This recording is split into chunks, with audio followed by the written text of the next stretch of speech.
Nadan Anoman menika sampun umur mangabad-abad nanging menawi tangan kula tasih saged kumrimbyah sukunipun ingkang abdi menika tasih saged jumangkah.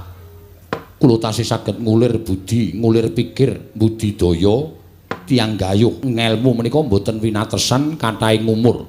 Watun kula tasih saged nampi ngelmu menika tentu kula upadi ngantos binjang puputing umur kula penemban. Welaidian.